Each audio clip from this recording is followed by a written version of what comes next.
Welcome inside the Spectrum Orthopedics Saturday morning huddle. Billy Beebe, Kenny Rhoda on we're still getting this right, my left. Yeah, we're figuring this out. We are up on a Saturday morning ready to bring you the answer to what happened on Friday night. We'll answer it in the huddle, Saturday morning huddle, live on Facebook, live on YouTube. You can always go back and rewatch. That'll sit on the 1480 WHBC YouTube and Facebook. We had our 3 games as usual last night, the Pro Football Hall of Fame radio game of the week, the All Care TV game of the week, and the WHBCSports.com stream game of the week. I'm going to start off with my game, Kenny. All right. Undefeated Lake. They welcome in Glen Oak. I defined it as undefeated Lake welcomes in a worthy opponent. Glen Oak looking a lot better, doing some great things this year. We were very excited to see a little bit of back and forth. Glen Oak played very, very well. After Lake gets out to a 13-0 lead, Glen Oak gets a touchdown, and then Xavier Harris with a pick 6 to end the half. That would keep things tied at 13. Again, a little bit of back and forth in the second half. The key for Glen Oak, towards the end of the third quarter, they change quarterbacks. So they go to junior quarterback Cole Anderson. He comes in and leads a terrific drive, scores, ties things at 20. But in the 2-quarterback system, which we'll get to more of that in a minute with Lake, they go to Will Butler as their running quarterback. He ends up having a terrific game, 19 carries, 110 yards, and the go-ahead touchdown. But Glen Oak, they drive. They want to tie it. They get down to 4th and 10 at the 11. So basically 4th and goal. Kenny, take a look at this final play of the game. All right.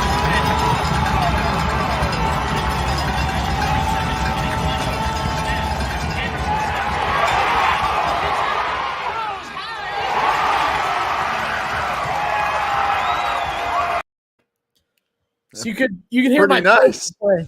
Yeah, I hear you in the background and everything. So that was nice there, and a wide shot of it, defensive play. And interesting, you've got the 2-quarterback system, right? Cole Jarvis and the Mogador transfer, Will Butler, doing it for Lake and getting the victory. And they're 4-0. Dan DeGeorge and his Blue Streaks, they're number 2 in Ken's top 10. You'll have to find out Monday if they moved up or stayed there in my top 10 teams in Stark County. But they're undefeated. We saw them ranked, I think, what was it, 8th, right, Billy, in the AP state poll, Division 2, where Massillon was 4. So I guess, are they for real? Can we say Lake is for real? That's the big question, right? And so far they have been. And personally, I'm a skeptic of the 2-quarterback system. Right. It was fun. It was very fun to watch. And it's not situational, Kenny. It's drive by drive. So we talked on your show to get ready for the game. It'll be situational. It'll be short yardage. Got to throw, got to pass. No. Cale Jarvis, one drive. Will Butler, the other. Cale Jarvis, Will Butler. Cale Jarvis, Will Butler. All the way up till the end of the game. Even if Cale Jarvis threw, say, an interception, doesn't change anything. Will Butler gets the next drive. Interesting. We'll see if Dan DeGeorge stays with that, or as the season progresses and more of these physical Federal League games happen, right? That he maybe rides the hot hand, or somebody emerges as that quarterback number 1 versus quarterback number 1A and 1B or whatever it is. So it's worked so far, and they're 1-0 in the Federal League. And that was what was interesting about this week, right?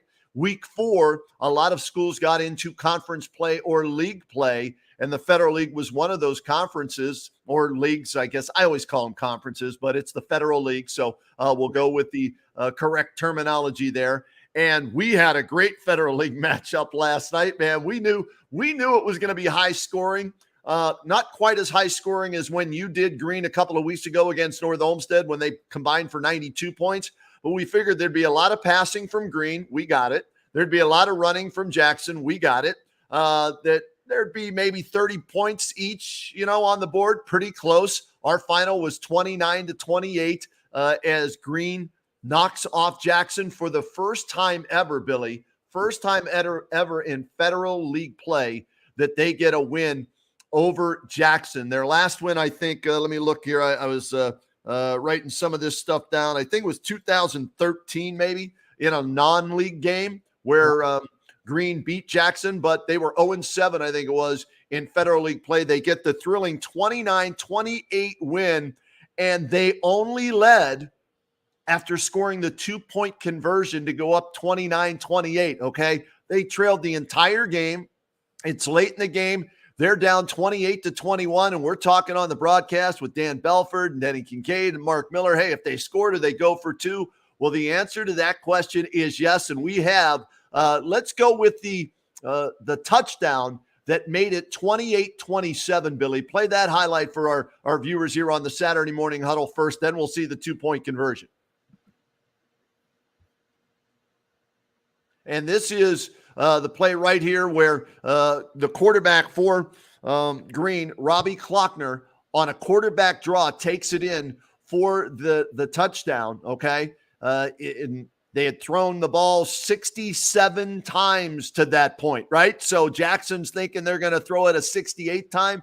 Instead, they run the quarterback draw. They spread it out. Klockner takes it in for the touchdown to make it 28-27. And then give me the 2-point conversion with Klockner this time throwing it.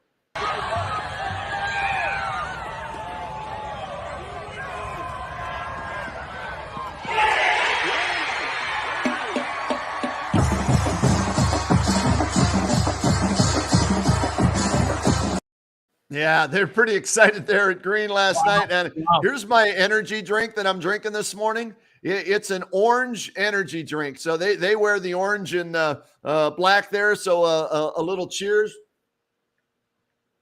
to Coach Geis for going for two. Last week, who was it? It was Trucker, Jeff Lindesmith, going for two with Jack Talkington. Yeah. They had a play that they really liked. They felt good about on a 2-point conversion. They win the game last week on a 2-point conversion. This week, in talking with Coach Geis after the game, they had a play they really liked.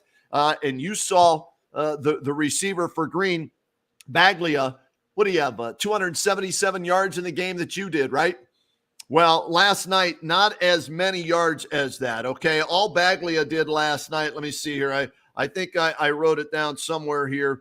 17 catches, 173 yards, 2 touchdowns, and that 2-point conversion. And run that play again. And I want the people out there to watch Baglia on the far left side of your screen. Watch the stutter step right at the line of scrimmage. He breaks free, and it's just a slant and a bullet from Klockner for the game-winning 2-point conversion. Go ahead, roll that again.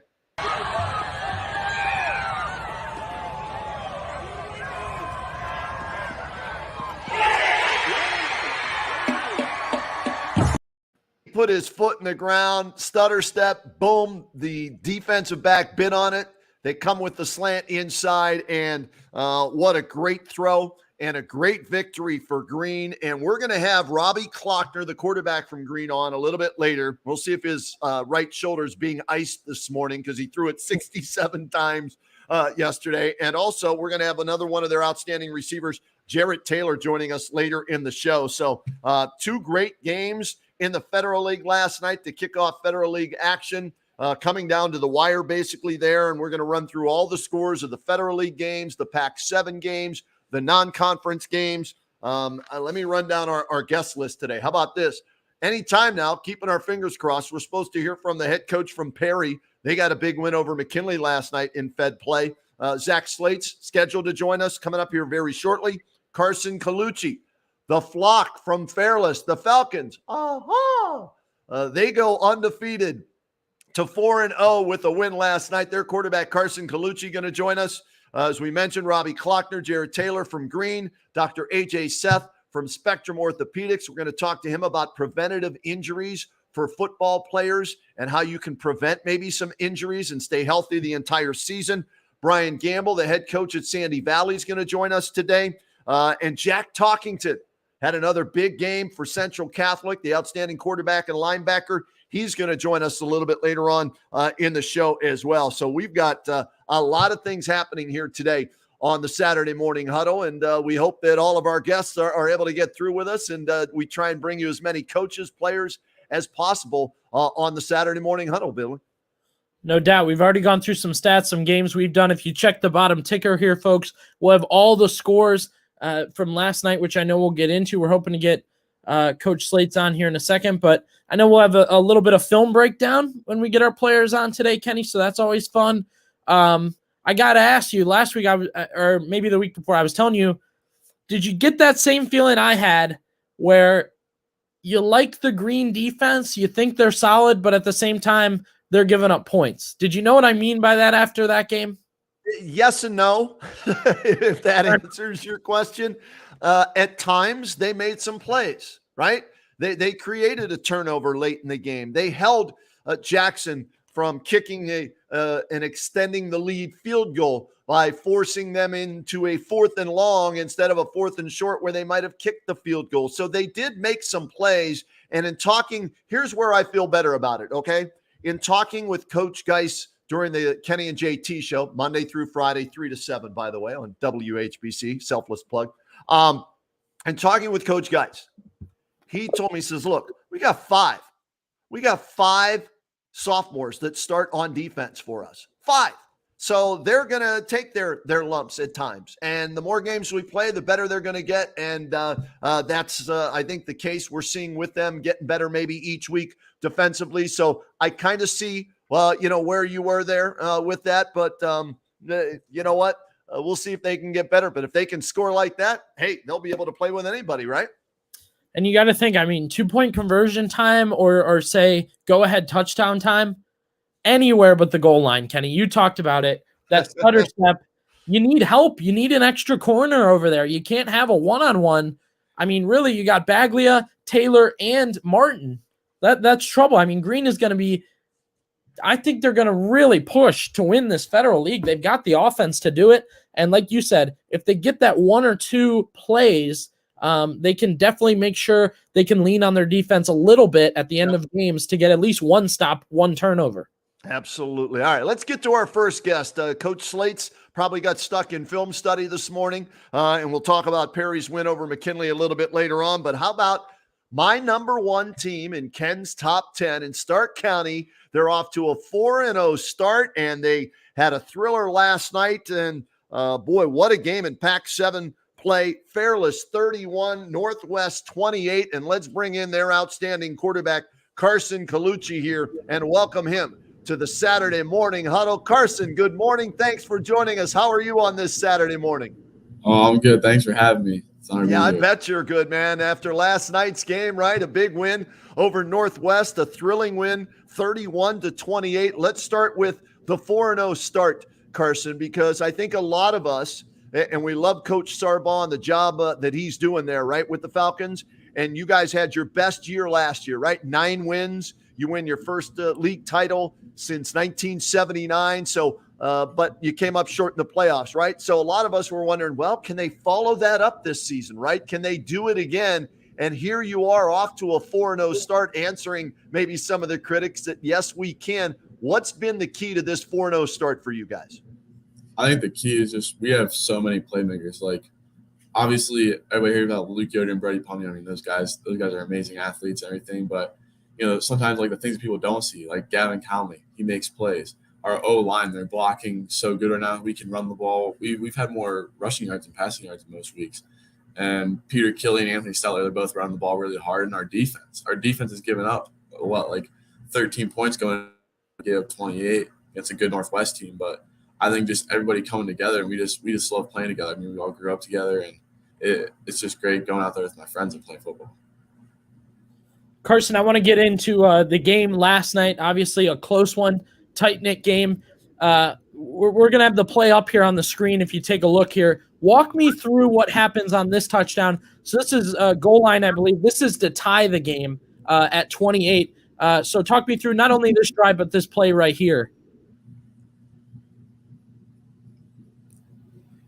Yeah, so we're just coming off the ball. We're firing off, and we saw a little gap there, and our O-line fires off the ball, and there's just a big hole there, and I just got to get my pads down and get 1 yard. Yeah, definitely looked like you're playing a little bit of running back there. How big is it to have the O-line on plays like that? Oh, there was just a hole wide open for me. I just had to get through there, and, there was one guy in the hole, and I just had to push him forward for 1 yard and just tough it out for a play. And then I want to walk through this next play. Now, this one I got a lot of questions about. I think Kenny will have the same. This one sets up your game-winning field goal. I believe it was defined as a double pass, but we'll take a look and you can walk us through it, okay? Yeah, so we early in the game, we came out in that same formation, and we just threw a little screen over there, and we've been having that one in the books for a while now, and what a better opportunity to run it. And Luke Yoder, he was a baseball player. He's got a cannon, and Birdie runs a great route. We get down on the 1 yard line, and we're in business. I was going to say, I said, what player did you toss it to that he ends up almost taking your job with that pass? Yeah, Luke Yoder, he was a great baseball player. He used to play quarterback back in middle school for us. So that one's in the playbook. So you guys can run that at any time. So is this Coach Sarbaugh just waiting and waiting and waiting for the right time to call that? And I guess it worked to perfection, right? Yeah, it was a great call. Now, how often do you guys practice that? Once a week. Okay, so it's muscle memory, familiarity. You guys, so it's not a big deal when you see that play come in or when that play is called, right? You guys have practiced it enough where you guys can execute. Yeah, we have a little trick play session at the end of our Thursday practices. Just make sure if we need a play, we practice it and we run it, so it's not a surprise when we call it. Well, your numbers last night, 22 of 28, 273, 2 touchdowns. You also ran it 8 times, 19 yards, 2 touchdowns. You mentioned Luke Yoder, 9 catches, a buck, 1 receiving yards. Brody Pumneo, 12 receptions, 181 yards, and a touchdown. Those are all the playmakers you were telling us about, right? You guys can rack it up, and on any given night, somebody can have a big game that maybe didn't do so the week before. Yeah, we have so many playmakers. I think a guy that doesn't get no slots like Gavin Conley and Landon Seal. Those guys, they might not always be the guys getting the ball, but those guys just running their routes hard and doing that type of stuff. They just run guys off, and you have to respect their speed. Gavin is just as fast as Brody and Luke, in my opinion. He's an athlete, he's a playmaker, and he runs his routes hard, and sometimes he might not get the ball, but he's doing the right thing, so those guys can get their looks. All right, Carson, let's take a look at one more play here. This is the game-winning field goal. What are you as a quarterback? You've done your job at this point. You've set up the trick play. It got you guys down to look like about the 5-yard line, about a 15-yard field goal. As this is happening, what are you thinking as this field goal goes down? I'm just sitting there on the sideline, kind of just praying. Gavin Wickham's a great kicker. He's a soccer kid. He's been drilling field goals all year for us. All practice week, he's been kicking good. I had all the confidence in the world, and good snap, good hold, good kick, good operations, what Coach Sarbaugh says. And, I was pretty confident in our guys at that point. We just had to protect for long enough and get it off, and after that, I knew he was going to put it through the posts. He almost kicked it into the woods, man. That's like Cade York leg strength on that one, right? He booted that, so there's no doubt about it, was it? Oh, yeah, he's a really good kicker. On kickoffs, he puts it in the end zone a lot of the time, most of the time, and yeah, he's a really good kicker, good soccer player too. So 2 plays, the 2 biggest plays at the end of the game. You had a heck of a game. Obviously, you're our WHBC Player of the Week. But the last 2 plays of the game, you got to put it in somebody else's hands. You got a position player thrown into double coverage, and then your field goal kicker. How'd you feel towards the end of that one, knowing usually you're the one that kind of gets to control things, but you got to sit back and watch a little bit? Usually – I do like having the ball in my hands, obviously, because I can just control it. If I mess up, then that's on me, and I'll have to live with it. But, it's just nice being able to see, other guys step up, and I feel like we just have, so many guys that can step up in those, big occasions, and everybody's been tested to the pressure. We just have so many playmakers that are able to step up and able to make those plays. All right, I got to know, it was a away game last night, so that means no ring of fire on the opposing field. So when you're riding in the bus on the way home, are you guys? Oh, is that the shirt? Right. I need one of those. Tell Coach I need one of those shirts. All right. Yeah, I'll tell him. A big Johnny Cash fan. Love the tradition you guys do. So are you singing on the way home? What's that? What size do you need? He said. I'm a large. All right. All right. Yeah. I love that. So are you guys singing the Ring of Fire on the way home or no? Is that just for home victories only? Yeah, we were kind of a little bit of karaoke in the back of the bus going, no music, but we were doing a little beat and we were singing a little bit, having a good time. Well, you know what? Maybe if we get you on my radio show or Coach Sarbaugh on the radio show, I'll sing on the radio show, or I'll do a little karaoke a cappella, Johnny Cash Ring of Fire with you and Coach on the radio show next. All right? That'd be amazing. That'd be amazing. It's too early for me to try it this morning. You know, I don't want to embarrass myself on video. I embarrass myself every day on the radio, so that's fine. So we'll have some fun with that. What about next week, though? Great win last night, obviously. A huge win in your conference, an away win. You stay 4-0, but now I'm looking down at our handy-dandy WHBC pocket schedules, and it says week number 5, home game against Orville. Your thoughts on putting this one in the rearview mirror and trying to go 5-0 next week? Yeah, absolutely. I mean, it was a great game, but it's over now, and we're already moving on to next week. We're talking about them. I think they always have a bunch of good athletes. They're big up front. Had a big win against Manchester last night. You know, they're going to be a good team. They're going to come ready to play. I mean, you know, obviously being the league champs, we're going to get everybody's best game, and, you know, everybody's going to give us 100% of their effort. And I think we're going to be ready for it. I mean, we got guys going both ways, guys that are willing to play hard and put it all on the line. Carson, this is a junior year for you. As you feel like you've gotten older, do you feel like you wanted to be more of a leader this year, try and become more of a voice on the team, not only being a quarterback, but coming into your junior year? Yeah, I mean, just being a voice in the huddle for the guys, you know, calm them down in those big pressure situations and tell them that, like, we're going to be good. Had a few false start penalties, you know, we just got to calm down, you know, we'll be okay. Yeah, I mean, I'm just trying to lead in my best way possible, whether it's just leading by example, being a vocal guy, or whatever they need. I have to give you some love from what the coach told me last night. Not only was he happy with your play at quarterback, but you're a two-way player as well. And he said you had an outstanding game defensively. I'm curious, as you play in the secondary, how much does playing quarterback help you see what's happening with the other team's offense when you're back there in the secondary and reacting to it? Yeah, it helps a lot because, you know, obviously as a quarterback, you see things that's going on from the quarterback's point of view, but then you see it on their team too, where, you know, backside you have a matchup and you're seeing your outside linebacker all the way inside. He's probably going to run a hitcher and out. He's not going to want to run a slant into that guy. So, you know, you see that and you're thinking in your head, like, I got to be prepared for a hitcher out here. And, you know, you see the quarterback turn, he flips his hips to you, takes his hand off the ball, you know he's going to throw it.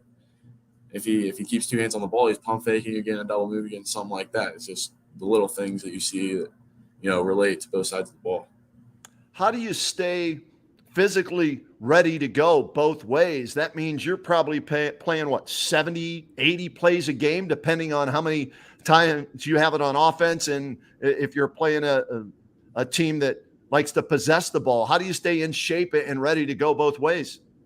I'm a 3-sport athlete. I play football, basketball, and I run track, so that helps. You're a lot. young. You're a junior. Yeah. So stupid question, Rhoda. He's what, 17 years old? Maybe he's in high school, enjoying life and playing 3 sports. So this he's got Billy. Go ahead, take it out of here. Well, that was a dumb question. I should have just looked at him and realized it was no big deal. Yeah, that's definitely I think a good answer there. You know, looking at what you guys got coming up, we talked about the schedule. Is there something you guys want to do better, Carson, that you've noticed so far? Yeah, we just need to, you know, limit penalties, limit turnovers. I mean, last week we fumbled way too much, and this week we had that one fumble that went out of bounds, thankfully, and just like staying in shape. I mean, we got guys going both ways. I have so much respect for, like, nobody talks about, like, Garrett Miller. That guy plays left guard and middle linebacker. He's an animal. He makes so many tackles, so many plays for our defense, and Landon Seal, he plays tight end first, linebacker first, and then guys up front, like Tom Fox, he goes both ways. Jackson Stutz, he plays defensive tackle. Like Logan Beresford, he plays hard for us. Like guys that, you know, don't get talked about a lot. You know, they make so many plays. They go both ways. Garrett Miller doesn't come off the field. He's on kickoff, kick return, defense, offense, PAT. I mean, that guy's just an animal. How about that? That's a leader right there, Billy. I think he named every player on the roster almost here today and that's good because he's given love where it should be given. The guys in the trenches, the guys that don't get the press clippings and all that stuff. So, hey, keep doing what you're doing. Okay.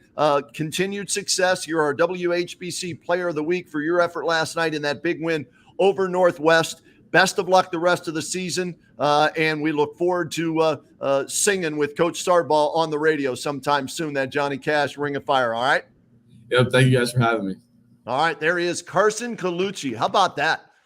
Our WHBC Player of the Week for his huge effort, both offensively and defensively, in that 3-point win over Northwest. So that was a thrilling game last night that everybody saw if they watched the Alt Care TV game of the week.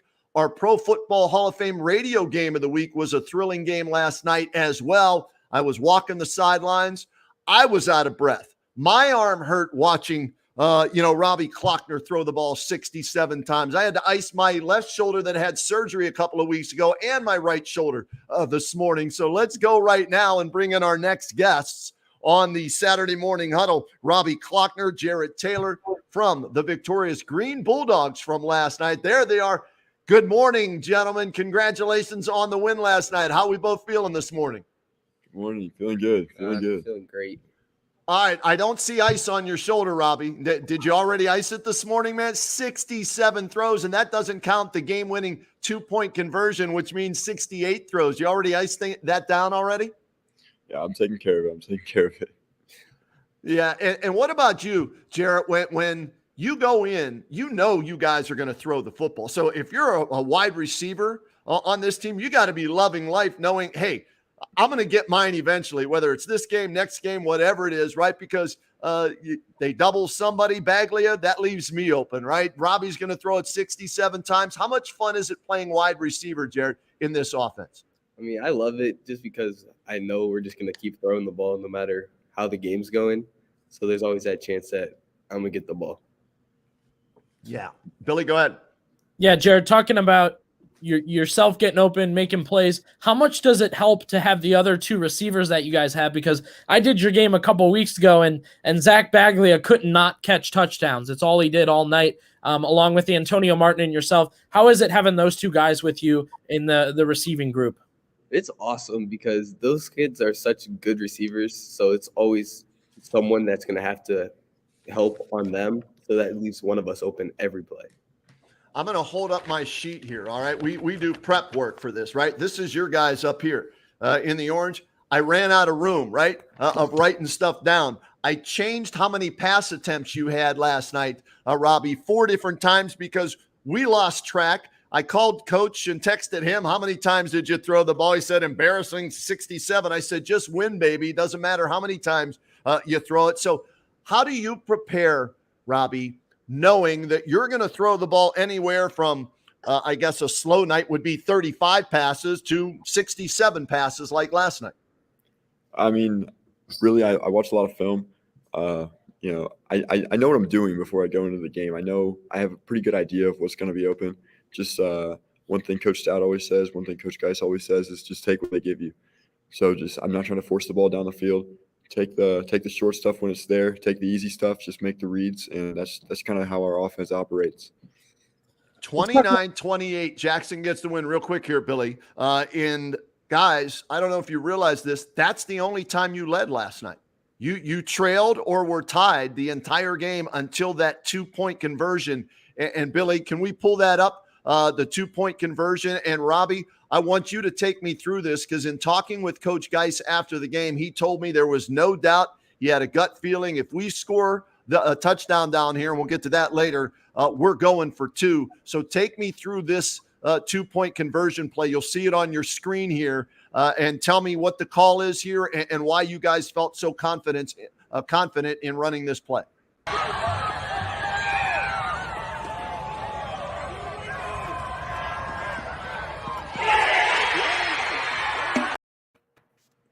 Yeah, so Zach's got a slant on that side.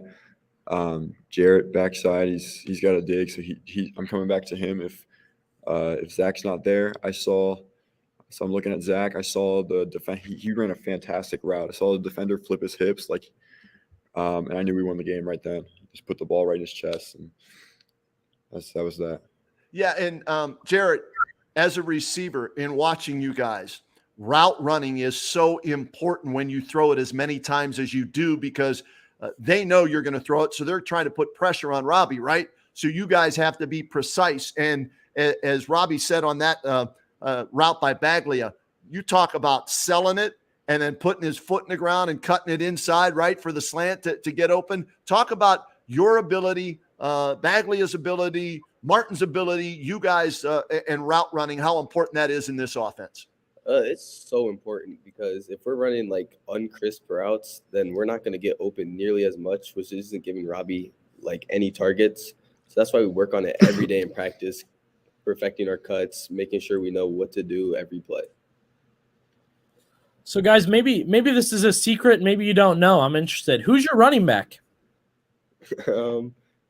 Nobody. Because we get a depth chart before the game. My game that I went to, I was at when you guys were there against North Olmsted. I mean, really, you got down to had to run the clock, and I said I have no idea who's coming in at running back right now. Yeah, I mean, we like Antonio running the ball.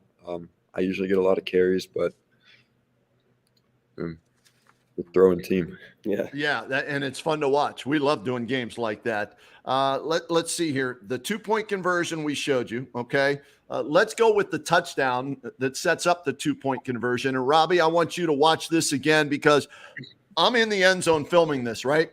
I'm listening to our guys on WHBC radio. You guys were our Pro Football Hall of Fame Game of the Week. And I'm listening to them saying, well, might they run it here? And I'm thinking, yes, spread the field. They're thinking pass, pass, pass. Quarterback draw would be a great, play call in this situation. And that's kind of what happened for everybody out there. Watch this. And, Robbie, take us through what the play call was, what you saw here. And did you get in the end zone, I guess is my other question. Yeah. No, that was a great play call. Like you said, it was just a quarterback draw. They were selling pass all the way. Right. And I promise you, I did for sure get in the end zone. Ball across. It was actually a face mask too. Right. But I mean, I got through. I saw the hole there. I ran. I was just trying to find the open space. I saw, was that Trent, Jesse, somebody come across, take that linebacker. So I just cut behind him and finish the drive. Is there, when that play's called, is there a specific hole you're going to, or is it a react based on the way the guys block and the defense rushes for you? There's supposed to be a specific hole, but I'm like when I run that, I just go where it's open. Like there is a designed hole, and usually that's where it is. Every now and then, though, it's like something else is what. Like I'll just take where I can go. All right, and I want to throw this your way too. I don't know if you know this. I talked with Coach Geist this morning. That's Green's first ever win over Jackson in the Federal League. You guys had defeated them in a non-conference game, but since joining the Fed and everything, first time you beat them in the Federal League. And for both you guys, if you can comment on this, how important is that, and how physical are Federal League games maybe compared to non-conference games? I think that it was so important just because of what happened last year. It all came down to that last kick, and then all the celebrating. We thought about it all week, remembered it, that moment. And then it's just like so important to win that game because it just meant so much to all of us to win. Robbie, what about you in Federal League games and how physical they are? And, yeah, I forgot about that. It was a missed extra point last year. Jackson won 21-20, right? Mm-hmm. Yeah, so this was actually my first Federal League game. But just I wasn't here last year, but seeing and hearing about it all week, I mean, the guys really wanted this one, and I really wanted it. Just to come out and get it was huge for all of us. How about that, Billy? First Federal League game, he throws it 67 times and scores the game. I want to say game-winning touchdown, but it set up the game-winning 2-point conversion. Then he throws the 2-point conversion. That's not a bad way to introduce yourself to everybody in the Federal League, Robbie. So go ahead, Billy. I know you got more questions. Guys, the schedule you played so far, looking at your games, everything's been pretty close. I mean, we're talking overtime, we're talking end-of-game situations. What are your thoughts every week as you guys kind of get locked in another one-score late-game battle? So I think we're kind of figuring out who we are as a team, and we're a tough team. We're a fourth-quarter team. A lot of times some of these other teams are bigger than us, maybe a little faster than us, and so they come out and they have a dominant first half, and we still play good in the first half, but sometimes we're just outsized. When we get in the second half, we're in better shape. We know what we're doing. We run our offense. Our defense really steps up in the fourth quarter, like every game. And so I think that's just who we are as a team. That's been our identity. Is we're a tough team, and when we get late in the game, we get tough. Guys, how do you have the mindset that when you're down 28-14 like you were yesterday, right? Either last week or the week before, you were down 14 points as well, but you were able to come back, win one of those, lose one in overtime in a 2-point conversion, win one on a 2-point conversion last night. Where's the mindset of never give up or believing in yourself and your teammates that we can come back regardless of what the deficit is? I think it's really just like all of our teammates knowing that if we never quit, that we can always do whatever we need to do. Like we always have people on our sidelines picking us up, making sure we're always going and making sure we're always trying to make plays every play.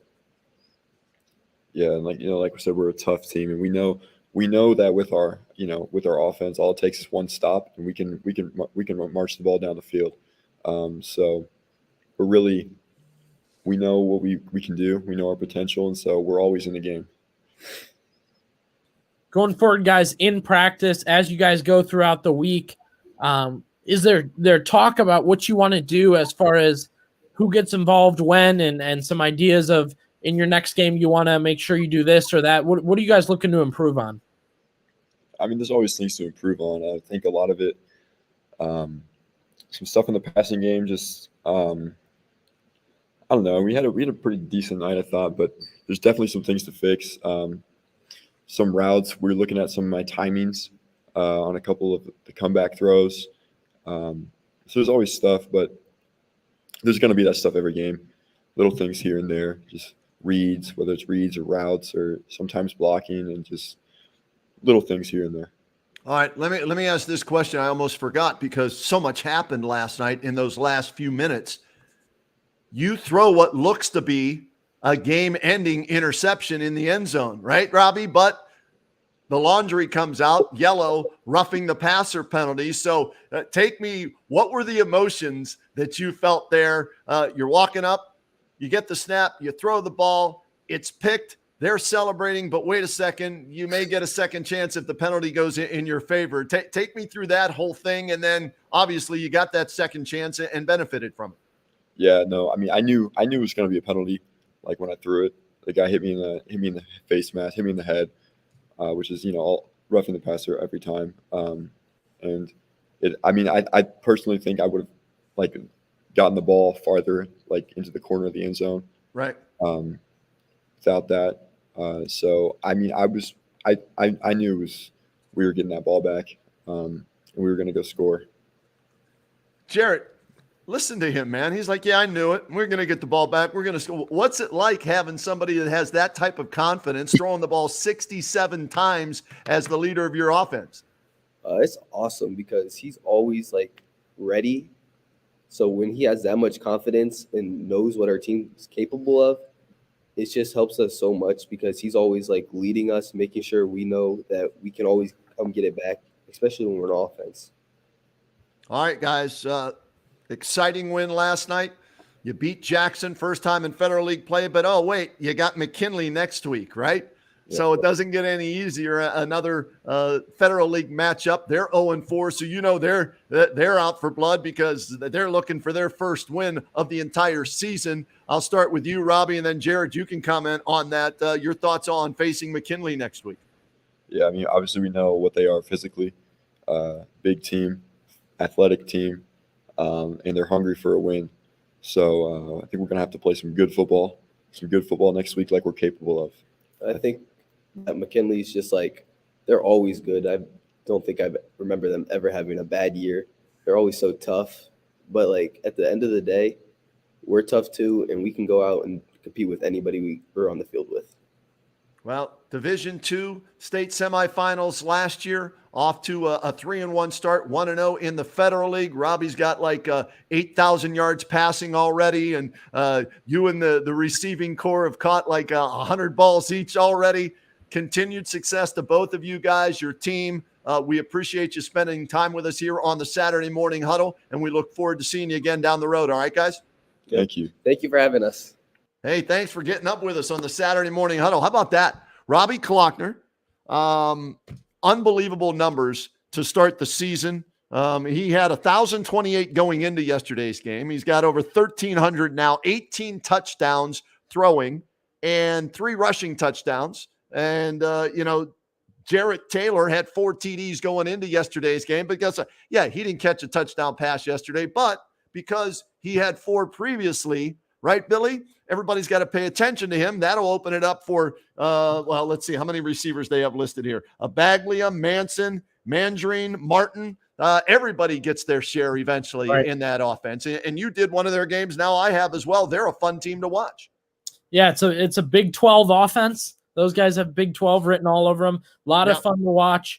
And you talk about, Kenny, maybe you don't get a touchdown, but I mean, how many receivers in either the Federal League or the Pac-7 or all around Stark County, how many receivers can say they had 31 yards and they weren't the leading receiver for their team? Well, yeah, or 5 catches, right? I had 5 catches, and that wasn't the leading receiver. So, great game last night. Congratulations to Green on that thrilling 29-28 win. And I'm looking forward to seeing if they can keep that pace up. 67 times. Let's bring in our next guest and ask him right away because we're thrilled here on the Spectrum Orthopedics Saturday morning huddle to have orthopedic surgeon Dr. AJ Seth with us from Spectrum. And Doc, we just got done talking to a kid who threw the ball 67 times last night, okay? And what we wanted to dive into today with you is preventative measures for, making sure you don't get hurt, soft tissue injuries and that. So what advice would you give to Coach Geist from Green and any other team out there that has their quarterback throw 40, 50, 60, 70 times a game to make sure this kid's arm stays healthy for the whole season? Well, thanks for having me again. I hope you guys had a good week. So to answer that question, it's an interesting thing that even goes into baseball. Most of the studies out there talk about recovery, and that's where a big problem sometimes comes. You see it a lot of times more in baseball, but so if we compare baseball to the pitch count, and now we compare it to football on throwing a football, the motions are completely different because in a baseball throw, you're basically bringing your arm back and you're almost trying to dislocate your shoulder so you can whip it forward. When you throw a football, you're coming and you're not necessarily doing the same thing. So you don't put as much torque and everything on the shoulder. However, you are still, getting all those soft tissue, those muscle injuries that can happen. And it's all about recovery. So in my opinion is when you have somebody like that who's been doing this for years, you have to shut them down during the week a little bit because there's no reason to be having them throw, 100 and 200 passes because sooner or later you're going to wear that arm out.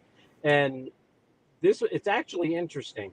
The COVID year was one of the first years where a lot of papers came out and a lot of studies because the amount of soft tissue injuries went up dramatically. And the reason they came to the conclusion was people weren't like slow training. They were just coming in and boom, just trying to go active training, not kind of gradually come up. But on top of that, they never really had a great rest period. And so to answer your question, I really think that during the week, you really got to rest these guys up just because you're in week what? Now we're in week 4. We just finished. There's 6 more regular season weeks plus going to the playoffs. That's a lot of toll. And on top of it, it's not like you're not getting hit, in the shoulders and you're landing on it. So personally, my big thing has always been in practice and stuff, A, no contact, but B, just got to limit, especially, the passes that you're doing to, save it for Friday. Doc, you already mentioned different throwing motions in sports. Yeah. We already talked to a couple of kids today. They were talking about being a 2-sport athlete. What is your advice for kids not only doing 2 sports, but some transition from one, the season ends, they go to another? Any advice for taking care of themselves, wearing themselves down, stuff like that? Yeah, so I'm a huge proponent of 2 to 3 sport athletes. That's just me. When you do one sport year round, which is becoming kind of the norm, you're utilizing the same mechanism of your muscles over and over and over again. So let's take, for example, baseball. It's one mechanism, throwing. So in baseball, we worried about the head that sits in the socket and the labrum or the cartilage around it. That's our big worry in baseball. And then you come to football, your worry is more about, like, say, your collarbone and the bone structure hit, but also just your rotator cuff that's helping you throw. So you're using completely different muscles. So if you're throwing or you're playing running back, you're utilizing in football, the most common injuries are the 4 big muscles in the legs. That's way more involved. You're going to get hamstring strains or hamstring pulls or calves. It's always the lower extremity. You don't see that in baseball. So the advantage to me of 2 sports is, one, these kids are already conditioned. So you're going sport to sport to sport. But on top of it, you're able to, just A, mentally not get stuck in one sport, and B, just not utilizing the same, your extremities the same way. I think that's great. I think a lot of people kind of wonder about that. And like you said, what's the norm now? I think a lot of people are transitioning towards, well, let's focus on football. Right. And I think the big thing about that, too, is when I was growing up, we didn't have the coaching, the pitching coaching, nobody really just played one sport year round. We played 3 sports. And at that, the difference now is when people talk about, they all talk about that pitch count in baseball. That's a very interesting point. I don't really care, honestly, what the pitch count is, as long as you're not going 110, whatever it is. But what people don't consider is how many throws they do in the backyard, or how many throws are they doing on Tuesday night with their pitching coach. That is what's important. You have to add all of those pitches up. So they're like, hey, you can only throw 100, 70 pitches for the week. Well, I guarantee you're throwing about 200 to 300. So doing that year round, to me, it's a lot on their body. And so that's why with, 2 or 3 sport athletes, you're completely switching, what you're doing. Doc, for the quarterbacks that are throwing a lot like that, what's the best treatment after a game the next morning? Is it ice? Is it electric stim? Is it a massage? What's the best way to try and keep these guys from injuring their arm by doing preventative stuff? Yeah. So I'll break this down in 2 parts. Okay, the first part, let me talk about what you asked about the quarterback. Then I'll talk about other positions. But yeah, great. One of the biggest misnomers out there is about the ice. Okay, and there have been multiple studies that ice is 32 degrees. You do not need to keep 32 degrees to be beneficial for your muscles. Okay, the studies have shown you need it about 55 degrees. All right. So, like my office over at Spectrum, we sell these ice units. Whether you get it from us, or anywhere, they are by far the best thing. So when my son was playing baseball at night, if it was his shoulder, I would plug one of these ice machines, and they just basically sit on your shoulder, and it just circulates water. But the water's 55 degrees. You can literally keep that on for hours and hours. Versus, if you put ice, I see it on the sidelines, that you can only keep it for so long. That's why they have the 20-minute on, 20-minute off, 20-minute. You can only keep it so long. Right. So with these ice machines nowadays, so for a quarterback, absolutely, it's ice the next day to calm any kind of damage. And what are we talking about? It's the bleeding in the muscles when you use it. It's just to calm inflammation. Let's go back to game day, though. You don't want to use ice at all on game day. You want to use heat. Because when you put ice on a muscle during games, you are now taking that core temperature down. You're taking that, you're decreasing the blood flow to muscles. So you're warming up to get the muscles warm, and then you're doing the opposite and you're icing it. So technically, what studies have shown is you want to keep heat on yourself during the game, and then you ice it the next day. And so one of the very interesting things that I've read and studied on when we were at Ohio State too is, before the game, we talked about last week, what do you do to prepare it? But most of the time, about 10, 14 minutes before kickoff, everybody goes to the locker rooms. Well, when you're in that locker room, all of that blood flow that you got to your muscles to keep them warm, that's gone down now. And so there was an interesting study that looked at what are you supposed to do before game time and halftime. And they gave this little chart that said, okay, the first couple minutes coaches meeting, rest here. But then they came out and said, these are the drills you do with like 6 minutes to go before halftime to get those muscles back in. So in essence, you don't want to, for regular players, you really got to watch your team of sitting so long, like we talked about last week on the sidelines, where their muscle temperature goes down and then you can't bring it back up, and there's no reason to warm them up.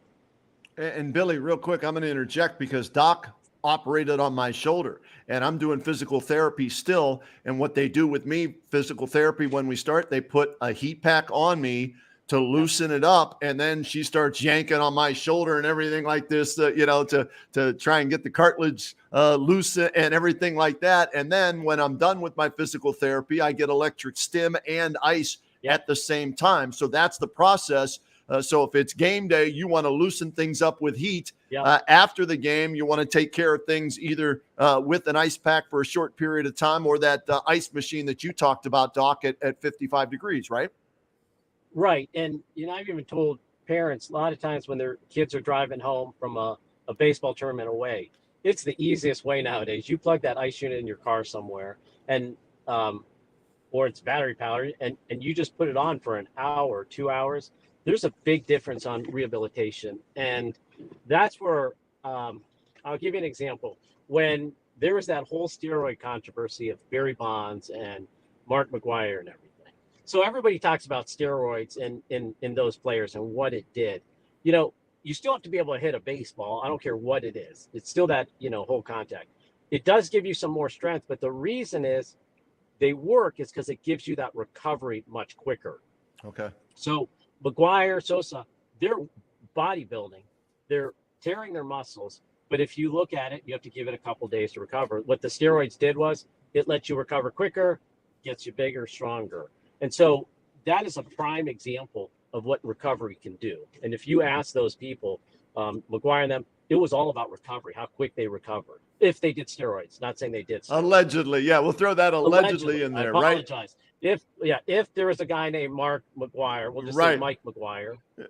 But yeah, that's the difference. And it's all about recovery, starting from Friday night, Saturday morning, and going into the next week. And not just, we always looked at the hitters who were hitting home runs, Doc, but pitchers, the HGH that we heard about, right? Pitchers, so they can pitch the next day or, go on 3 days rest instead of 4 or 5 days rest. A lot of the pitchers who didn't get busted for using it. And trust me, I've talked to some major league players who told me, half our pitching staff was on HGH, right? Because it helped them recover quicker. That's what that was all about, right? Right. Because what people don't realize is that, the HGH, all that kind of stuff isn't going to make you throw a 95-mile-per-hour fastball. You give it to somebody who you either have the ability to do it or you don't. But the difference is everything out there, and nowadays they talk about these peptides that are coming out. Everything is about rehabilitation. How quick can you get the recovery? Is the most important thing. And we're, like I said, we're just finishing week 4. There's a long season, especially if you want to make the playoffs. And the last thing you want is your team tiring out come playoff time. And when it gets cold, that's where you see the problem. Doc, real quick, because we got Coach Slates waiting in the green room, as we like to call it, to join us here on the Saturday morning huddle. Obviously, steroids, we don't want anybody using that because, obvious reasons. What can be used for a speedy recovery as Coach Slates is listening for his offensive linemen as well as the defensive linemen, the quarterbacks, the wide receivers? What's your best advice for recovery after a game for the kids for Saturday morning and into the next week? Yeah, so, like we said, obviously steroids are legal. Nobody wants anyone to do that. That's like the worst thing you can do, obviously. Right. But, and there's so much of this nowadays, out there, GNC and all this stuff. Big thing I'm going to tell everybody is that none of the stuff that you can buy needs to go through the FDA. So there is nothing on shelves that are cleared by the FDA. It's very interesting on vitamins. So my biggest thing has always been, before a game, you weigh the player. After the game, you weigh the player. That loss has to be replaced by the next day, because that's where it's all hydration. It's all electrolyte balance. These kids don't need anything more than what we always did before. I mean, there's so much on the market, but if you have kids and you monitor their weight, you will know who's actually following the regimen, who's coming in underhydrated. But the biggest thing is stretching, heat, ice treatment, getting the right treatment on Saturday, not waiting till Wednesday, and making sure that whole week you're hydrated. Like I talked about last week, that is the biggest thing.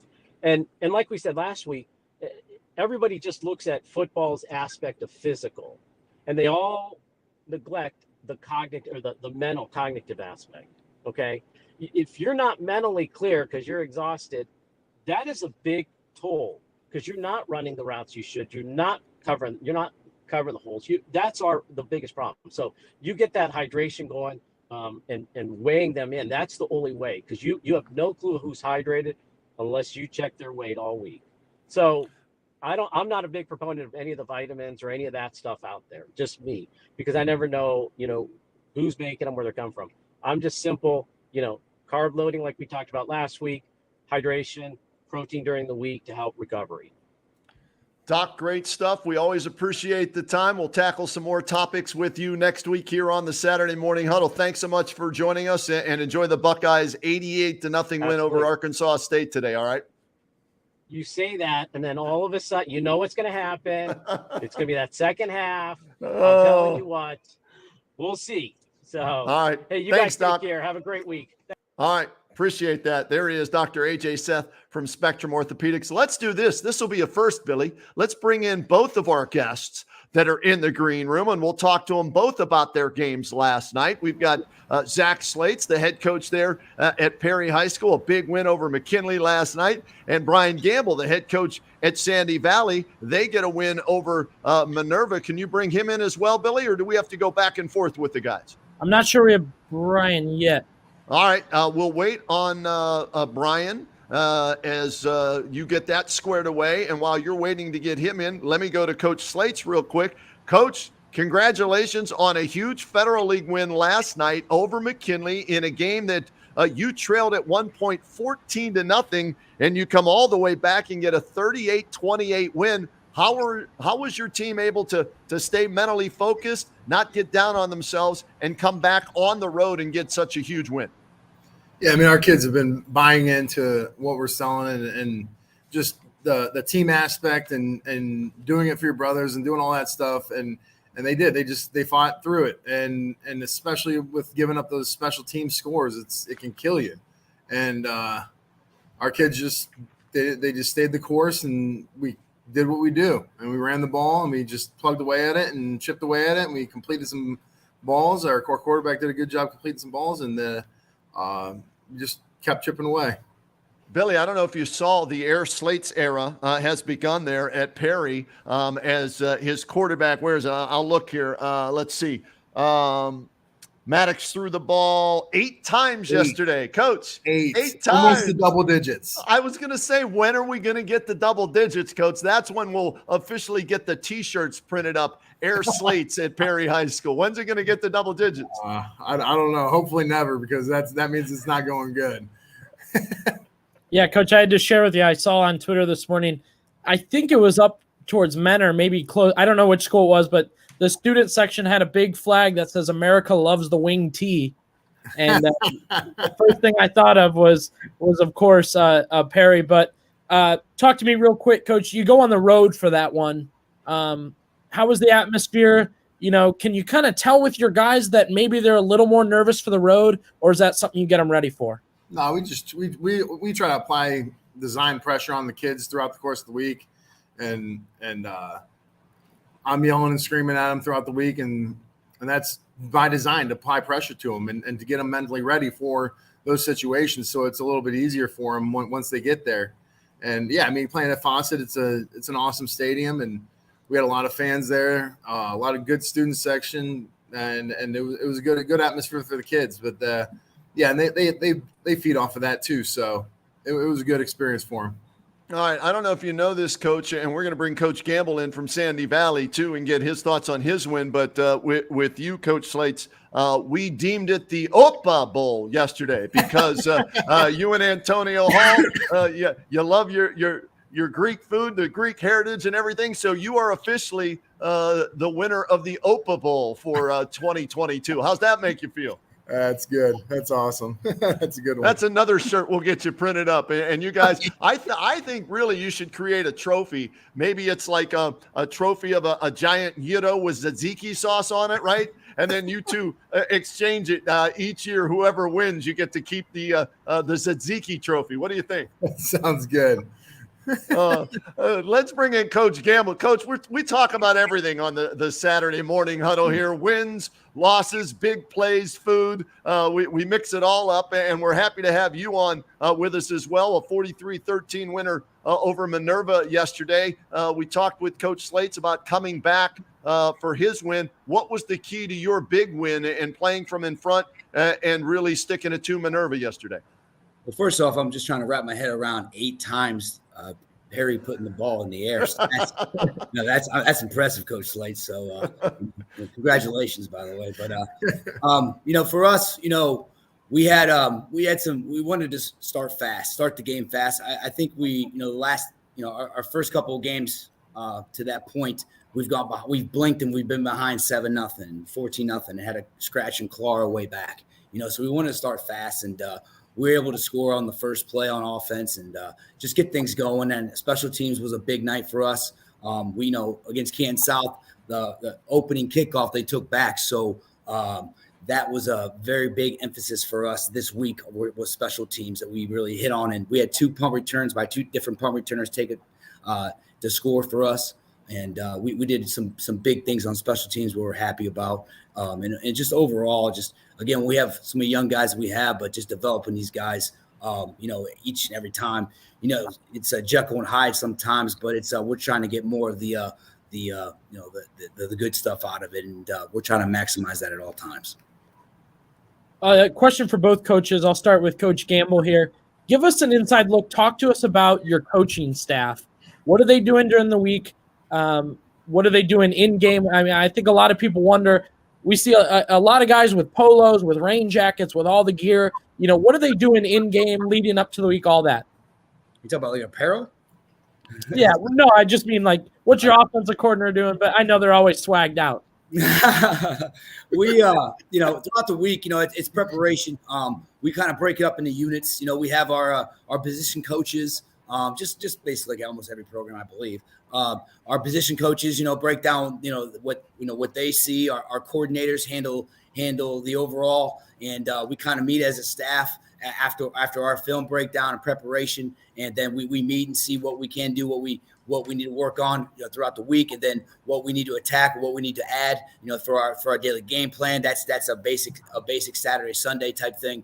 And then throughout the week, we handle our positions and our practice agendas and everything else that we got to do. It's broken up. I mean, my coaching staff overall is a very solid coaching staff, with guys that we have on our staff, with Coach Fred Thomas and, those guys, it's a very good staff. And I'm very blessed, especially on the defensive side of the football, for those guys that I really trust those guys with Brian Ridenball and those guys handling that side. So we can focus, primarily on I'm the coordinator on the offensive side. So we try to focus on that. Then we meet as a group. Then obviously I have the overall say of everything, but it's the same thing. It's a good to have the trust and to have that type of knowledge, to have Hall of Famers on your staff that you trust, and that they're going to put our kids in the best positions possible. And that's a good thing. And our guys, our guy, we grind just like every coach. We're grinders. That's it. Yeah, and the other thing too, it's not bad when you have your dad on your staff too. So he can tell you when you're out of line, right? And you can't really say much to him, right? Oh yeah, that's right. He said it, I think, at Santa Rumbas. If I fire him, he's not going to give any presents to my kids. So I can yell at him. I just can't get rid of him. He just follows me around a little bit. But no, like I said, just overall, everybody that we have on our staff, it's a great thing, man. We're very blessed here. Coach Slates, what about you and your staff and delegation and adjustments at halftime, the talks that you guys have? Go through a little bit of that for us in your second year.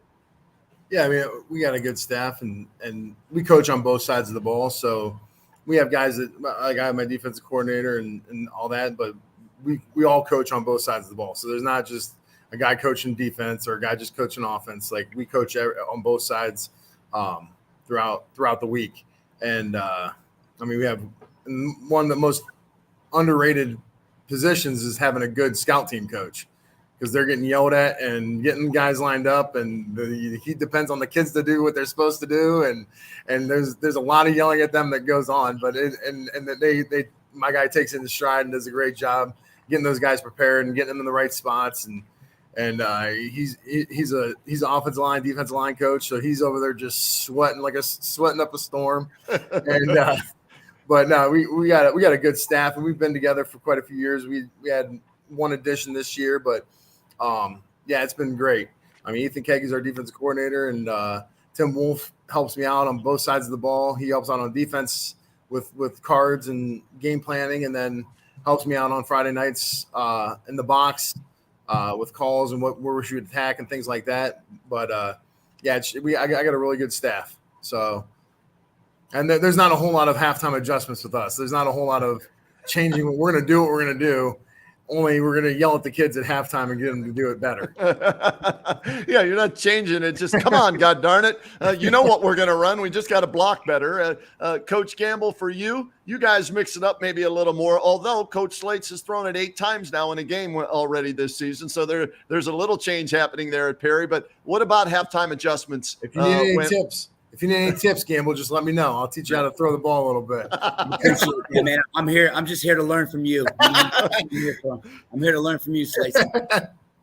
Halftime adjustments. I mean, we gotta, we're dealing with a small school, and you talk about depth. You know what I mean? So, like, there's times where we're doing what we call the Sandy Valley Shuffle. Hey, we got to move a guy here. We got to move a guy there. We got to do things a little bit differently. But it is what it is that when you coach Division 5.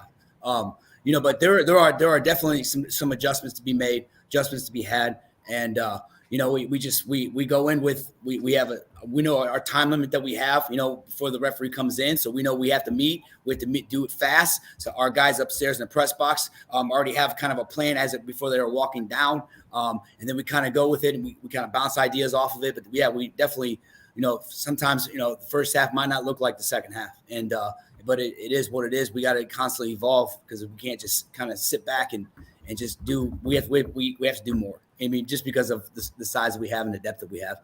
But it is what it is. It's it's fun though. It's fun, but sometimes we could be a little bit different the second half.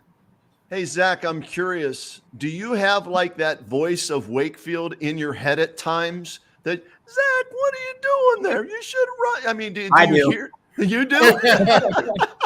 I do, and I throw it a heck of a lot more, and I do. So. Zach, what about you? Is the old man's voice, in your head at times when things maybe aren't going well? Do you hear him like Yoda or something like that? Yeah, most of that comes out at halftime when I'm yelling at the kids, but it's good having him close too. So I mean, I talk to him every week, and he helps me out a lot with that stuff too. So. He keeps me on the right track and makes me stay the course. Very good. Go ahead, Billy, and then we'll get to our next guest too. All right, guys. Let's. I'm wondering about the weather. We're 4 weeks in. I mean, every time it's about 80 degrees, sun's out. How do you feel about that? I mean, I think a lot of people wonder if you guys prefer it to be, 45 and a little more brisk. How do you feel going into games like that? Does that affect what you want to do? We'll start with Coach Slates. Yeah, I mean, the heat sucks, but I mean, we get our kids as prepared as possible. And I was listening to the doctor before, and I mean, we spend about $4,000 a year on Gatorade, and we're giving protein to our kids throughout the week. So we give them protein 2 days a week. Gatorade is every day after practice on the weekends. So we're shoving it down their throats to make sure they're staying hydrated and do all that stuff, because otherwise, you're going to cramp up. And we've been fortunate enough not to have much of that cramping. We did in the Central game because that was the first day of school, so the kids weren't really thinking about drinking throughout the day, so they were a little dehydrated going into the game. But it was a cool night, so that was what was mind-boggling, because it was pretty cool that night. But yeah, I'd rather play in the cool weather. I mean, as long as it's not raining, though, I'll take anything over rain. I freaking hate the rain. Coach Campbell? Yeah. I mean, I don't know. We don't have that type of budget to do the whole that much money in Gatorade, but we do water jugs. So we assign each kid water jugs. We do water checks during lunch and study hall. So I'll go and literally we'll put lines down on how much water they're drinking, just make sure that they're drinking it. I mean, it's just make it important. You know what I mean? How important it is to drink water and all that stuff. So we do a lot of that. And like I said, it's just, that's the biggest thing for us is just, and we prefer, we prefer the heat is not fun for anybody. You know what I mean? But we like it. We can't wait for it to, get cool up a little bit. And obviously we don't want it to rain either, but I mean, it is what it is for all elements. But yeah, we obviously know, I don't know how many people really like the heat, but we're also not one of those. All right, last question for both you guys. We'll let you go. You got to put yesterday's win behind you, right? Move on to the next. And I'll start with Coach Gamble. I'm looking at your schedule. East Canton picked up their first victory of the season last night, 35-0 win for them. So what's on your mind about Spider Miller and the Hornets of East Canton for next week? Well, that's just it, man. Spider Miller's, I mean, I have all the respect in the world for him. He's a great coach, a great person, and he's gonna have he's gonna have those guys ready to go. They're always well coached when they go against us, and they're, they do things on defense and do things that we want to they try to take away, and they do a good job of on both sides of the football. So we're definitely gonna have our hands full. We really got to make sure our knives are sharp and we're ready to go, because it's gonna be all the hooplas coming out with it's homecoming and all that stuff. It's our homecoming game, and it's just all kinds of jazz that could be insert distraction here. But we got to stay focused what we got to do, and they're a really good team. They had some tough luck in the beginning but they're coming on strong. They just got a big win. They get some mojo going. They're coming to our place, and like I said, the Spiders are gonna have those guys ready to roll. So we got to be able to have answers for those questions. That's for sure. Coach, best of luck. I hope those knives are as sharp as you want them to be, and we'll talk to you again down the road, and thanks for joining us on the Saturday Morning Huddle. Appreciate you guys. Thank you for having me on. Brian Gamble, head coach there at Sandy Valley. All right, Coach Slates, you've got a home game against Jackson. We just did their game last night. Davide runs the heck out of the football for them. They're trying to develop a passing attack. Defense is getting better. What about putting McKinley in the rear view mirror? I'll use the sports terminology there, and looking out the windshield at your matchup against Jackson. Yeah, I mean, they're a good team, and they always we gotta get stops on defense. Davide's a good running back. They got some good receivers throwing the ball well. And we're gonna have a game plan together offensively. And we're gonna do what we do. So it's not gonna change much offensively, but yeah, we got to get stops on defense, and I think our defense got better last night. They had and I know that they had the kid run for 170 yards, but I mean, other than that, they had 32 yards of total offense other than him. Right. They threw the ball for 29 yards. So that's a huge step in the right direction for our defense. Our corners are playing really good. Bryce Davis and Joel Brown played great games last night. And they got to continue that, and just got to stop the run. Hey, one last thing, because we were catching some flack at WHBC this week, I guess, on Facebook, because we had you guys at 2-1 going into yesterday's game against McKinley. And some of your faithful fans out there were saying, well, no, that game against the team from Canada, that doesn't count on our record. It's not a loss. And my theory was, well, did they play the game? Yeah, there's a winner. Where do you come out on that? I thought you had the record as 1-2. Well, we had it as 2-1. All right. Yeah, it's 2. We were 2-1. Right. That game counts. Right. All right. There's a result. And I don't know if you guys saw that score last night, but they beat Menor 48-28. How about that? Yeah, so that's why I told people going into that game, like, this is not just some Canadian team that's going to come down and get beat by everybody. They're they're a well-oiled machine. They got some good players, and I mean, beating a team like Menor that badly, I mean, they got some players. They're going to be good. They're good. They're a good football team. Yeah, well, we have you at 3-1, so that is the correct record this week. But more importantly, Coach, 1-0 in the Federal League, right? That's right.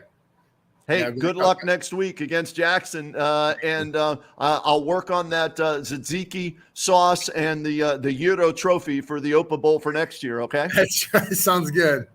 Thanks so much, Zach. Be well. All right. Thanks.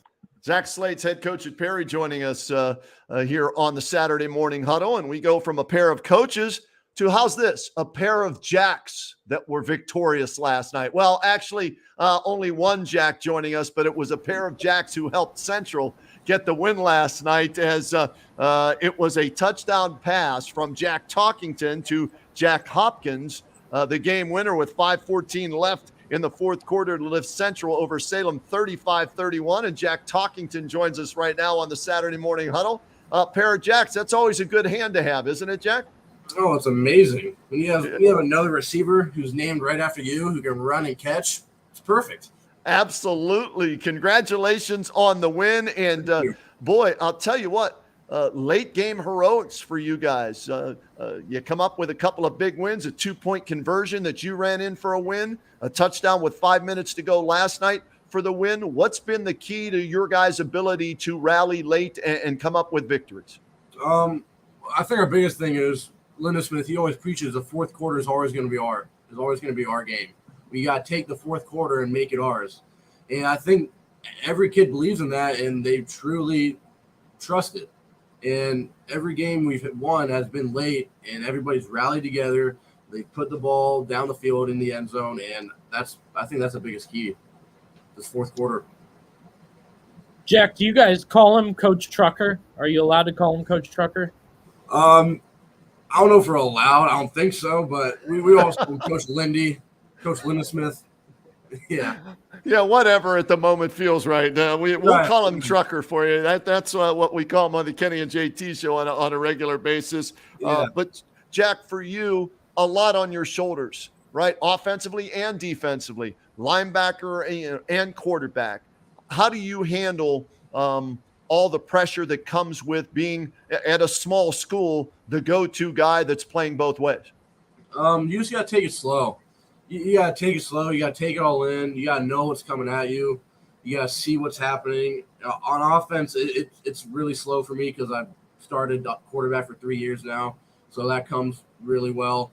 Defense, it's the first 2 or 3 games were a little rough for me because I was attacking the line. I was not reading so well. And now it's coming a lot slower for me. I'm getting back into the groove of my linebacker, which I played a lot freshman year. And, yeah, just taking it in really slow and methodical is really what I've been doing. What do you enjoy more, linebacker or quarterback? I enjoy quarterback more. I like having the ball in my hands. I feel like I'm just better with it that way. But I know college, I'm a linebacker all the way. It's just my build, my body, my speed. I'm a linebacker. Jack, quarterback and middle linebacker. I mean, those are 2 leadership positions on offense and defense. Do you kind of feel like you want to lead? You have to lead on both sides of the ball? Yeah, it's basically my job. At quarterback, I'm calling the plays. On defense, we have Tommy Buckler calling most of the plays and echoing across the field. But I'm still the leader on that field. I'm making sure the guys know what they're doing, making sure everybody has the energy, everybody's getting excited. But, yeah, I'm still the leader on both sides, yeah. Linebacker, take me through maybe, and I asked this of one of our other guests earlier, who's a quarterback and a safety, okay? You're a quarterback and a linebacker. How much does playing quarterback maybe help you as a linebacker, as now, as you said, you're starting to settle in and maybe be able to read things from a quarterback's perspective while playing linebacker? It makes it 10 times easier. I mean, knowing everything at quarterback, what the other quarterbacks would be thinking in a situation like 3rd and long, 4th and 5, what they're going to do, where they're going to put it. They're going to go to the sticks and try to pick up the first. So putting myself there in that position is so much easier because I know what they're thinking, and it's really, really helpful. Looking forward to the schedule we talk to the coaches. The coaches have that straightforward mindset. As players, how do you guys talk about next week, the rest of the season, the schedule? What do you guys like to kind of tell each other and talk about when it comes to your next game, a game, 2 games from now? What are you guys talking about with that? Well, today we just finished film, and right when we're done, we just forget about it. No more Salem, no more any games in the past.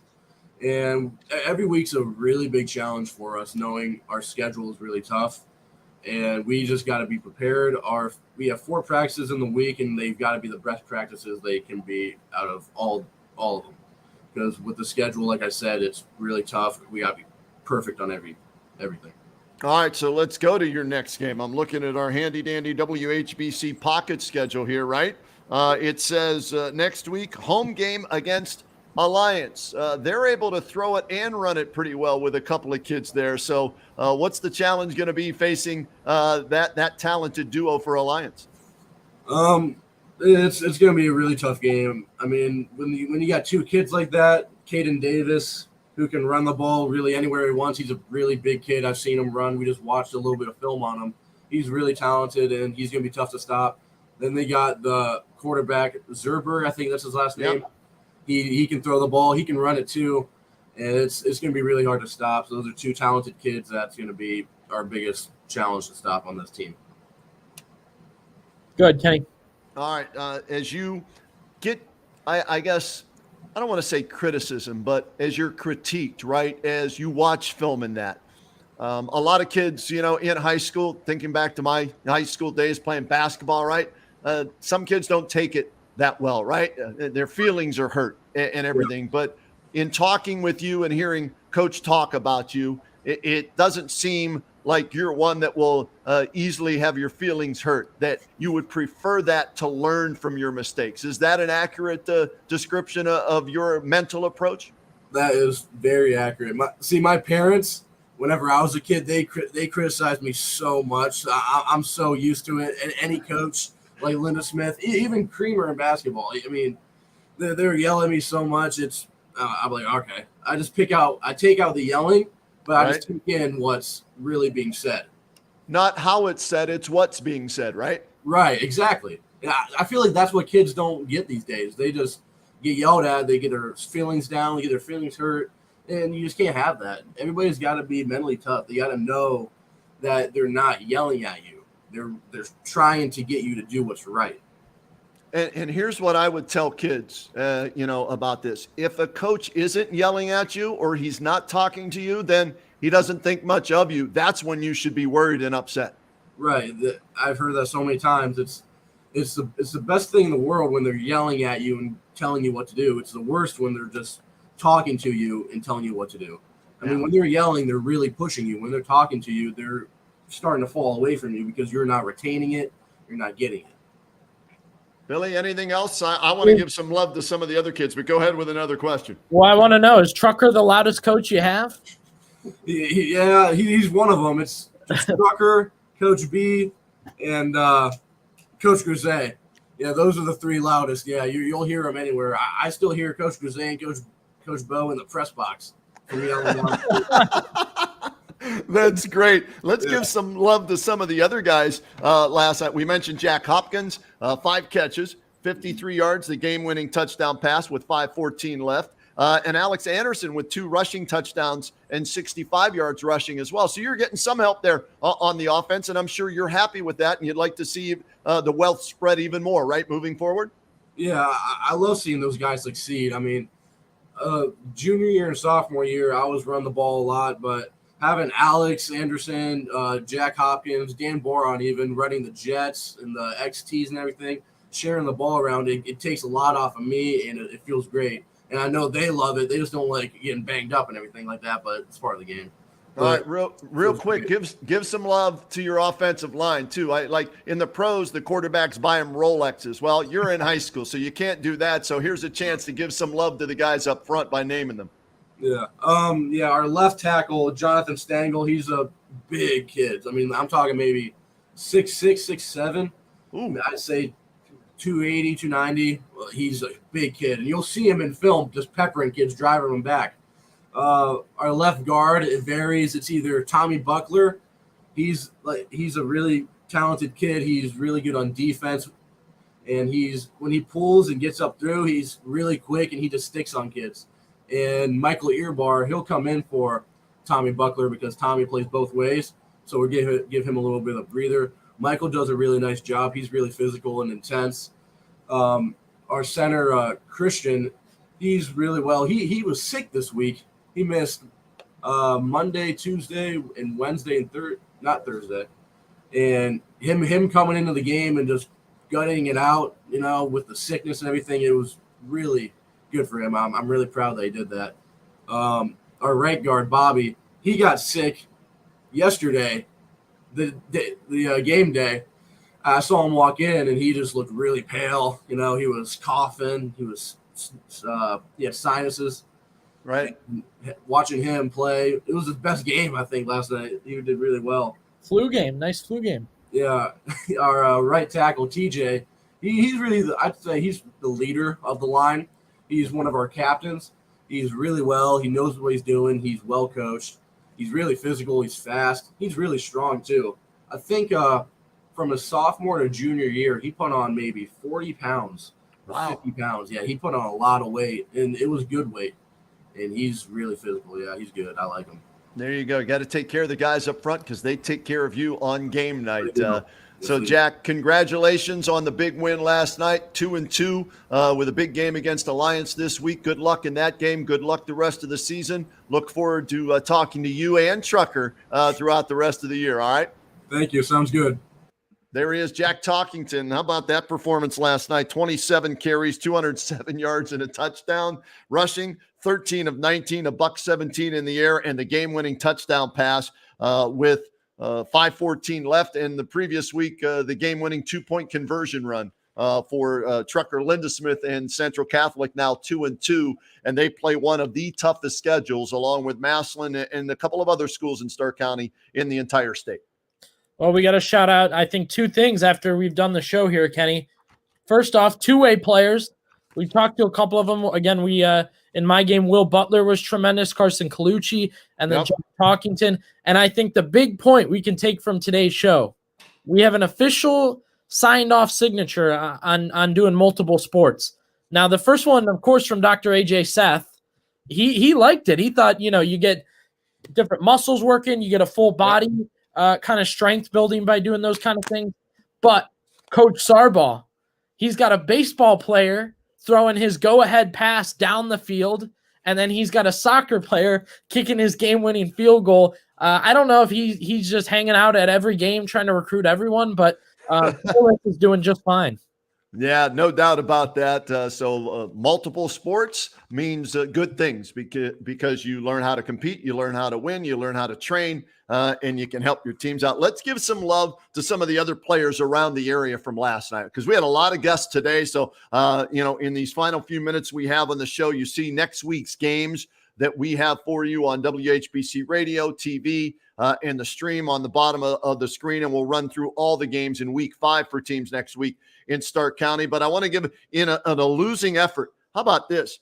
Nino Hill for McKinley. They lose to Perry 38-28. Nino Hill, 21 carries, 177 yards, 2 touchdowns after running for 203 yards the previous week for McKinley. They're 0-4. But they've got a running back that they can go to now, and maybe that'll get them going. Some other Hoover beat Louisville 34-8. Carson Derlin yesterday, 2 touchdown passes, 2 touchdown runs, and a touchdown pass in Hoover's win to get them to 3-1. Zach Rocker with 4 catches, 67 yards, and a touchdown. Mason Ashby, 7 catches, 113 yards for Hoover. Wiltrell Hartson over 100 yards for McKinley, who's now 3-1. He had a touchdown. Jalen Slaughter, a huge game throwing the ball for Massillon, 14 of 19, 248, 4 scores. 2 of those scores to Ardell Banks, who caught 6 passes for 132 yards. Oh, by the way, next week, Massillon playing host to the defending Division I state champion St. Edward's Eagles, and we'll have that game for you as our Pro Football Hall of Fame game of the week. Alliance now 3-1. Marlington unfortunately falls to 0-4 with a loss. We talked about Sandy Valley now 2-2. Thanks to Coach Gamble for joining us. Central 2-2 with a pair of Jacks cashing in at the table for Trucker and the boys. Canton South, a tough loss yesterday in overtime to CVCA, 42-36. That was their first game in the Pac-7. Welcome to the Pac-7. It'll be interesting to see how they handle Pac-7 play the rest of this year. Yeah. The Falcons of Fairless flying high, 31-28 over Northwest. They're 4-0, a Pac-7 win for them. Tuslaw loses in the Pac-7 yesterday to Triway, 44-14. East Canton, Spider Miller and the guys get their first win, 35-0 over St. Thomas. Brennan Betts threw for 247 yards and 3 touchdowns, ran for 78 more yards. Todd Schrader, 4 catches, 100 yards, 2 TDs for East Canton in that win. Malvern, 47 over Tuskegee Valley. Malvern's 4-0. West Branch, 38. How about this? They beat Ridgewood 38-14. It snapped Ridgewood's 31-game regular season winning streak. Drew DeShields, 298 yards, 5 touchdowns, and no interceptions. So that's a look around Stark County from last night, game 4, and some of the individual players who had big games, Billy. Definitely, and we highlighted Robbie Klockner. I mean, how many times he threw, Kenny, but you talk about a guy like Nino Hill, 21 carries, throughout that game, going to him again and again, and especially when you go to him late, those carries mean even more. The area, tremendous football this year. We're seeing a lot of great matchups. And as you go to WHBCsports.com on Friday nights, you can track those scores. So we do our Altman Health Foundation scoreboard check. We're looking. I mean, nobody goes away. Every single team hangs in there. You talk about Coach Slates and Perry. They come back. Multiple other teams battling back and or, keeping it a close game, taking in those matchups. I think about Glen Oak, who easily could have rolled over. Lake scores on their first 2 drives. Right. They're away. They're dominating. They're doing good things on both. But Glen Oak, no way. Long touchdown, pick 6. Next thing you know, you're back in the game. And we've done Green now for a couple games, and we know Green is never out of it. Green could score 4 touchdowns in 30 seconds, I think. Well, 4 might be a little, but I'll give you 3. I'll give you 3 in 30 possibly if they needed to. But yeah, so far so good through 4 weeks. We want to thank all the coaches and the players who've joined us here on the Saturday Morning Huddle. We hope you're enjoying this as far as watching, the players and coaches talking about their wins. We want to get more players on, give them some love. We do this every Saturday morning here, 10 a.m. Throw that back up there. I want to see that comment from, and we'll try and get more comments from Timothy Offenir. This is awesome. Mid-interview game clips, next level, guys. Great stuff. That's what we're trying to do.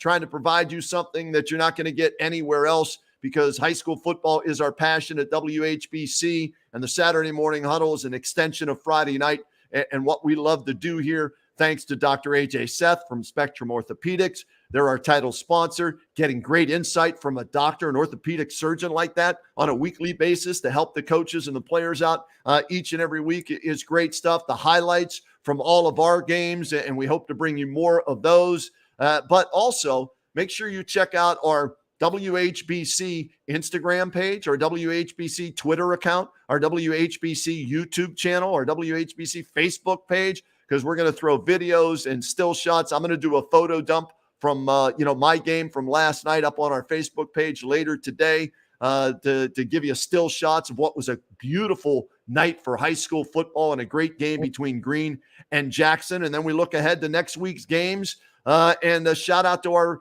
producer at the radio station, Brian Novak, for helping us out on Friday night with the Hammersmith post-game show with all the scores for you on Friday night. And then we go into more detail on Saturday morning. So thanks to Brian and Dale Lamb, our engineer, and George Bazika, who's with you, and, the TV crew of Frank Salona, Elmer Sheets, Derek Philo, Bob Jeffries, and, of course, our radio crew with Dan Belford, Denny Kincaid, Mark Miller.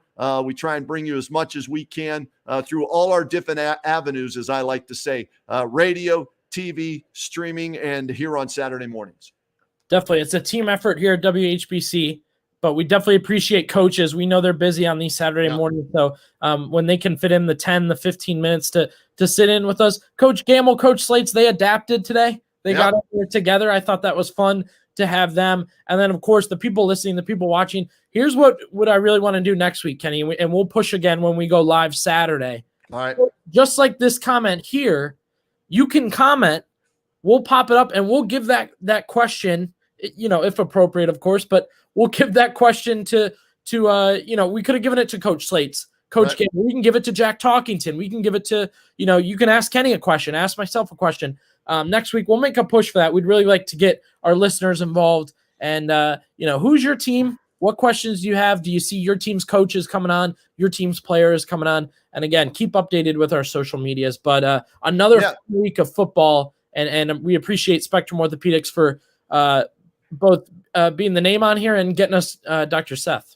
Yeah, and the other thing too is we can send that out on Twitter and on Facebook, Billy. So throw your questions up there, and we can check our social media and even answer some of those questions as well. But and of course on the Kenny and JT show, we try and get as many coaches on to preview their next game coming up. So I'm hoping to have Coach Nate Moore on this week for their big game against St. Ed's, right? Massillon, the only team they lost to, Moeller. Moeller's the number 2 ranked team in Division I. That's the only loss for Massillon. They seem to have figured things out. They're now 3-1, and they've got St. Ed's this week. What's your game? What do you have coming up this week?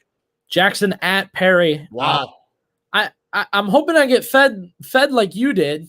Well, how about that? You know what? Last night was at Northwest. Baked ziti was the press box meal last night at Northwest for Frank and the fellas. So the Northwest boosters took care of the TV crew. We didn't get you fed. You had a game there, right? Don't get me started. Don't get me started. All right. We'll get you fed the next time you're at Northwest. I promise you that, okay? That's a great crew over there, and I appreciate, they have a great box, and they do a good job hosting us. And I just know, obviously the radio game of the week, the TV game of the week, but no, we're going to get streaming game is just as important. So the next time you go to Northwest, you're going to be treated like a king as well. And by the way, in the WHBC Press Box Food Fight Challenge, Northwest, number 1, Perry number 2. Okay. It's 1 and 2. It's neck and neck. So any of these teams that we have on our TV schedule, our radio schedule, or our streaming schedule, you want to get some love for the way you treat everybody in the press box with the meal before the game. The challenge has been issued. We did it at St. Hieronymus at the coaches banquet, and we're doing it here again Saturday morning huddle. The challenge has been issued to all the teams out there, and we'll give you your restaurant, your press box cooks, your concession stands. We'll give them much love by bringing us that pregame meal up in the press box for any of our games. Let me give one last shout out before we go here, Kenny, our player of the week, Carson Colucci. He was on with us live. Folks, if you missed that interview, if you missed any of the interview, once we're done here, it goes straight to our YouTube and it sits on our Facebook. So you can go back, you can check out that interview. We had, I think, 6 guests today, including 2 at once. So if you want to go back and watch any of those, subscribe to our YouTube. We've got a ton of great content, and we'll keep it going on the Huddle. The question, what happened on Friday night? We're answering it every Saturday morning.